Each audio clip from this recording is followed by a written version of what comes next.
Hola amigos, ¿cómo están? Para mí es un placer dirigirme a ustedes para conversar un poco más sobre los temas migratorios y en específico los temas de refugio aquí en Canadá. Tenía ya tiempo de no hacer un video, pero en este momento quiero hablar un poco sobre lo que es la consistencia y lo que es la coherencia para establecer una credibilidad sólida en tu declaración, en tu caso de refugio. La diferencia, porque nosotros creemos que ser coherente es casi lo mismo a ser consistente. Y tenemos que ver la diferencia porque cada uno de esos factores influye mucho en la credibilidad. Y acuérdate que yo ya lo he mencionado varias veces a través de mis videos, pero no me voy a cansar de repetirlo porque es algo que hay que martillarse en la cabeza para que eso te quede claro y que puedas corregir ciertos errores que uno comete sin darse cuenta. La coherencia es cuando tú hablas de una forma coordinada, organizada y que tiene sentido lógico. Esa es la coherencia. Si yo te estoy hablando de algo, tú esperas de que yo mantenga ese tema y no empiece a saltar, que te estoy hablando de economía y de pronto te empiezo a hablar de que me fui de vacaciones a Cuba. O sea, que la coherencia significa mantener un hilo de lógica. Esa es la coherencia. Ahora, la consistencia significa que tú dices lo mismo, repites, o sea, un dato no lo vas a cambiar. Si tú dices, por ejemplo, que cierto incidente sucedió el 20 de enero, en cierto momento posterior a tu declaración, te vuelven a preguntar lo mismo y tú vas a tener que decir que ese incidente sucedió el 20 de enero. Esa es la consistencia. Cuando tú mantienes ciertos datos, eventos, fechas, los mantienes de la misma forma y no vas a cambiarlo, porque si tú dices acá de que, digamos que una balacera o un secuestro, digamos, sucedió el 20 de enero, si este incidente pasó el 20 de enero, en cierto momento después en tu declaración, cada vez que te lo pregunten, tú vas a tener que decir lo mismo, que ese incidente sucedió el 20 de enero. Eso se llama consistencia. Pero si tú dices acá que eso sucedió el 20 de enero y aquí dices que ha sucedido el 20 de febrero, ya no es consistente. Entonces yo quiero que entiendas la diferencia entre lo que es la coherencia y la consistencia, porque en tu declaración tienes que ser ambas cosas. Tienes que ser coherente y tienes que ser consistente para que tu credibilidad quede establecida y se respete y se tome en cuenta tu credibilidad. De nuevo, la credibilidad viene a salir porque es un factor increíblemente importante, no solamente en casos migratorios, sino que en tu vida diaria.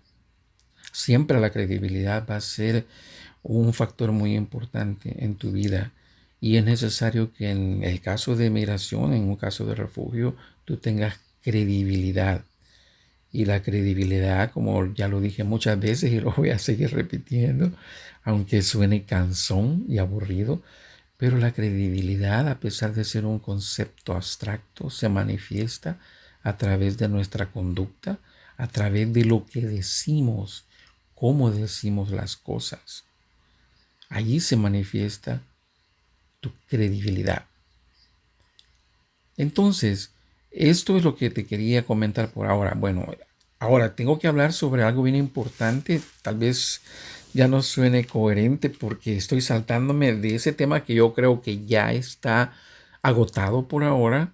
No se me ocurre nada más para decirte sobre la consistencia y la coherencia. Y quiero decir algo que tal vez no lo he mencionado en mis videos y es Hay un factor bien importante en tu caso, a las personas que están presentando su caso. Dentro de la historia que tú haces, la historia que tú relatas sobre tu persecución, existe un factor, bueno, hay varios factores, pero uno de los más importantes es si tú tuviste la oportunidad de huir dentro de tu país. Es bien importante eso porque de hecho es uno de los requisitos. No sé si ya lo mencioné anteriormente, la verdad es que como he hecho varios videos y hay momentos en que yo no estoy leyendo algo, todo esto sale por el conocimiento natural que tengo sobre la situación migratoria. Pero en aquella época, cuando yo trabajaba como traductor y como representante legal, le conocían como la alternativa de huida interna, que en inglés se decía Internal Flight Alternative. Ahora ya le cambiaron pero es el mismo concepto, es lo mismo. La pregunta es, si tú huiste, buscaste una forma de alejarte del problema, pero siempre dentro de tu país. Eso por eso se llama internal, por eso se llama alternativa de huida interna. No estamos hablando que te vayas a otro país, sino que dentro de tu país. Si vivías en el oriente de tu país, si te moviste al occidente, o si si tú vivías al norte, si te fuiste al sur, entonces ellos necesitan que tú digas, el Departamento de Migración necesita que tú digas que sí, que tú huiste dentro de tu país, saliste, pero que a pesar de eso no pudiste evitar que te siguieran persiguiendo, no pudiste evitar el riesgo, siempre estuviste en riesgo. Entonces, eso es bien importante que tú establezcas claramente que sí, tú trataste, te moviste de tu lugar y que te fuiste a otro lado dentro de tu país para que ellos digan, bueno, esta persona agotó sus alternativas, porque eso lo consideran ellos como una alternativa. Si tú presentas tu caso y dices que no, pues yo desde mi casa tomé el avión y me vine para Canadá, te dicen ellos, bueno, no tuviste la idea de irte para otro lugar dentro de tu país. Entonces uno por lo general dice, no, porque no tenía dinero. O no, porque a dónde me iba a ir no conozco a nadie. Si me voy del norte, me voy para el sur, no conozco a nadie. Entonces eso a ellos, al Departamento de Migración, no les gusta porque ellos comienzan a razonar y decir, bueno, si esta persona estaba en un peligro de muerte, yo creo que es apropiado alejarse un poquito primero y no salir huyendo y tomar un avión inmediatamente. Entonces, en esto tú tienes que aprender a pensar como piensan los jueces de migración. Tienes que aprender a pensar como ellos, ponerte en su lugar, ponerte sus zapatos y pensar como ellos. Y entonces para ellos es bien importante que tú agotes las alternativas de huida. Y una de ellas es la alternativa de huida interna. Entonces, yo te voy a poner un ejemplo y te lo voy a decir de una forma clara. Tú puedes decir, mire, yo vivía en el centro, en la capital, pero al pasarme este problema, yo me fui al oriente del país. Aunque yo no conocía a nadie, me tuve que quedar en un motel o en un alquiler o en una pensión por varios días para esperar que todo se calmara o para evaluar mi situación. Pero estando en el oriente, la persecución continuó, o me detectaron, me encontraron, o mi familia me dijo de que ellos estaban esperando, yo no podía regresar, se me acabaron los recursos, ya no tenía dinero, ya no podía yo estar allí. En fin, lo que tienes que hacer es, te estoy dando ejemplos, pero lo que tienes que hacer es decir de que tú agotaste esa alternativa, porque si tú dices, no, pues yo estaba en mi casa, tuve esta persecución y lo primero que hice fue agarrar un boleto de avión y me vine para Canadá. Eso no les gusta a ellos. Ellos quieren ver de que tú realmente agotaste todas las alternativas. Ahora, a ellos les gusta, y te estoy diciendo lo que ellos esperan oír de ti. Que tú digas, miren, del centro del país donde yo vivía, en la capital, yo huí al oriente. Me fui con una tía, con una prima, con un sobrino, me quedé varios días. O me fui a un motel, me fui a un alquiler, me fui a una pensión y estuve allí y la situación se puso tan mal que me ubicaron, alguien les dijo dónde estaba y mi familia me llamó y yo tuve que salir huyendo de ahí. Entonces yo me fui. Ahí puedes decir si tú quieres que fuiste a otro país, pero acuérdate, cada cosa que tú vayas diciendo, tienes que de alguna forma comprobarlo. Si tú dices que te fuiste al oriente del país y te quedaste en un motel o en una pensión, es bien conveniente y recomendable de que tú presentes algún recibo de ese alquiler. Mira, yo he conocido casos en donde la persona, cuando está poniendo el caso, yo ya te lo dije en otro video, de que tú tienes que ir construyendo tu caso antes de salir de tu país. No trates de construir tu caso ya estando aquí en Canadá. Necesitas, desde que estás en tu país, necesitas ir construyendo tu caso.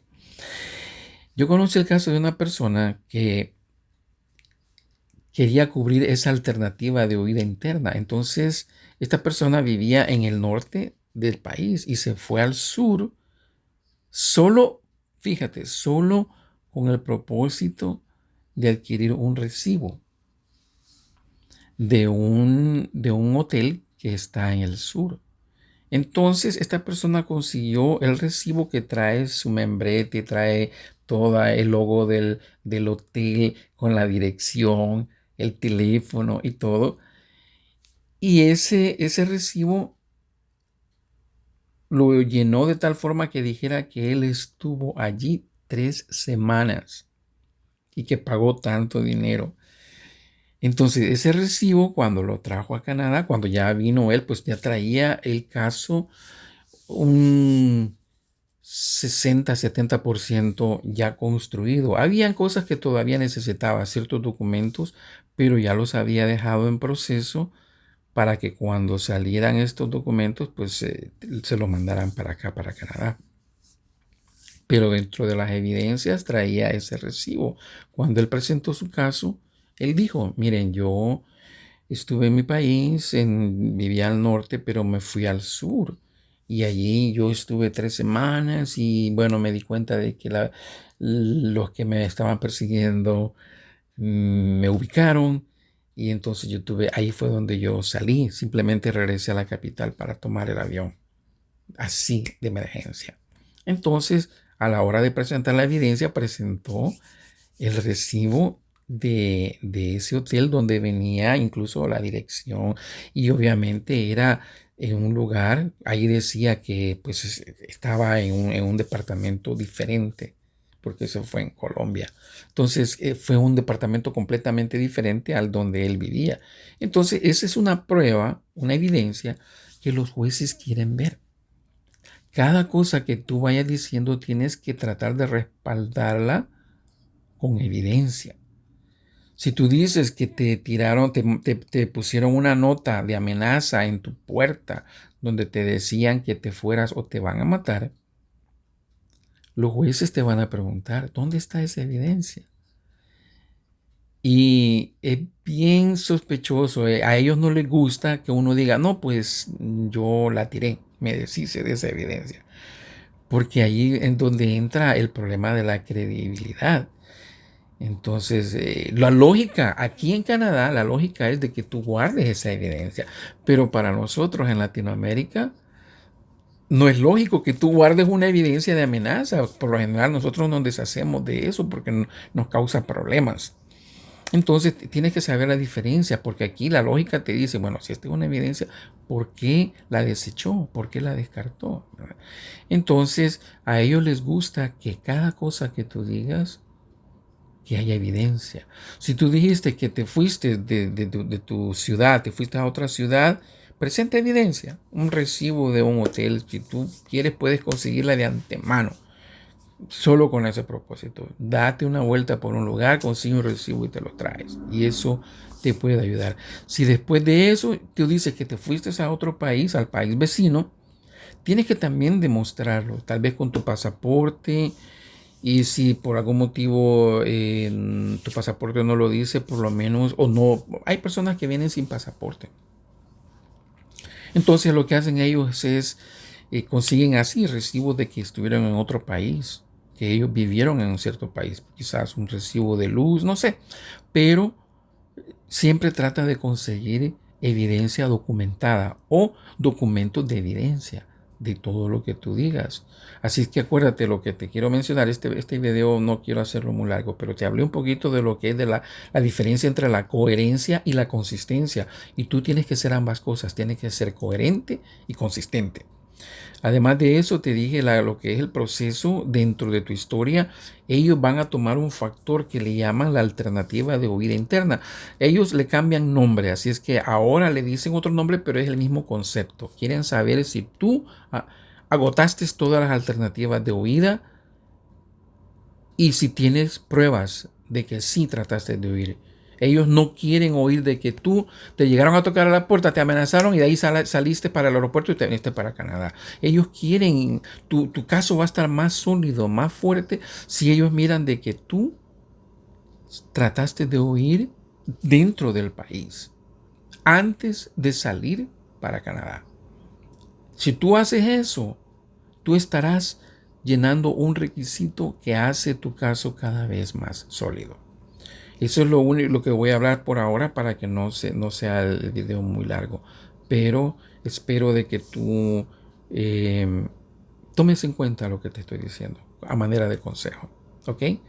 Cuídate y te deseo mucha suerte. Hasta luego.